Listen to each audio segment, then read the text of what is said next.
Nah, agar kita bisa bersikap adil, maka kita perlu menegakkan sikap al-anah. Apa itu? Anatun itu ialah anat itu adalah kemampuan. Jadi anat itu kemampuan menahan diri untuk tidak menentukan sikap maupun tindakan kecuali setelah jelas betul duduk permasalahannya. Ya. Tanpa al-anah yang baik pun dapat menyebabkan keburukan dan permusuhan. Mengapa? Karena keadilan belum ditegakkan. Ya. Kadang-kadang orang tua pinginnya baik, karena itulah Masya Allah, bahkan untuk kebaikan pun kita harus punya ilmunya.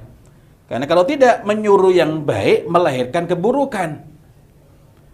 Karena itu Masya Allah, kita ini kalau ingin memperbaiki itu yang perlu kita tegakkan adalah amru bil ma'ruf dan nahyi 'anil munkar.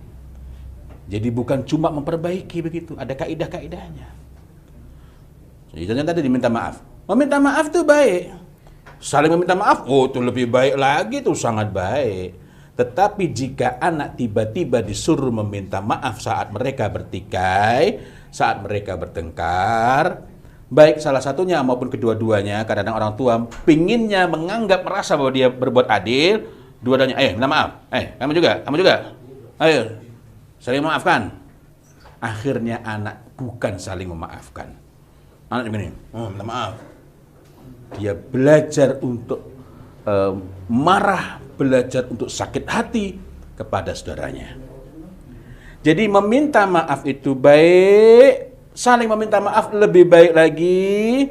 Tetapi jika kita tiba-tiba menyuruh anak meminta maaf, meskipun itu bernama saling, bukan cuma salah satunya, saling meminta maaf, sementara kita tidak mendudukkan masalahnya dengan jelas, belum pula meredakan gejolak pada diri mereka, dan masih tampak gejolak itu artinya meredakan juga belum, reda apalagi belum, maka perintah yang kadang kita merasa perintah pada sebenarnya paksaan kepada anak-anak itu untuk meminta maaf justru dapat melahirkan beberapa keburukan, bukan cuma satu keburukan. Apa itu? Yang pertama, anak yang merasa dirugikan justru belajar marah, kecewa, sakit hati, dan bahkan mendendam.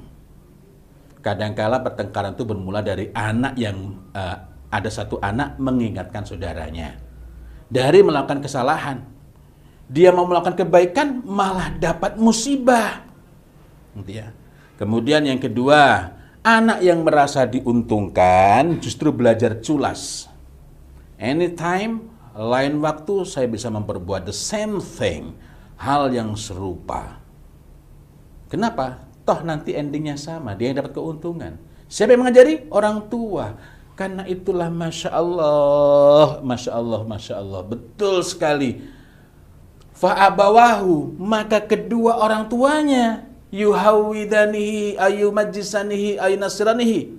Dalam hadis yang lain, fa'abawahu, yuhawidanihi, ayunasiranihi, ayumajisanihi. Dalam hadis yang lain, fa'abawahu, yuhawidanihi, ayusyarrikanihi, ayukafiranihi.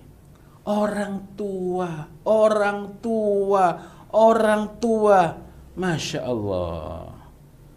Kemudian keburukan lain yang mungkin terjadi, anak yang paling bertanggung jawab terhadap kesalahan itu, saya mengatakan yang paling bertanggung jawab karena ada kalanya sebuah pertengkaran itu dua-duanya salah, tetapi tingkat kesalahannya berbeda-beda, porsi kesalahannya berbeda-beda. Ada kalanya demikian itu. Karena itulah kita perlu mendudukkan masalahnya dengan baik dulu, bukan langsung salah dan benar, hitam putih. Karena ada kalanya dalam sebuah pertengkaran masing-masing salah, tetapi proporsi kesalahannya berbeda-beda, gitu ya.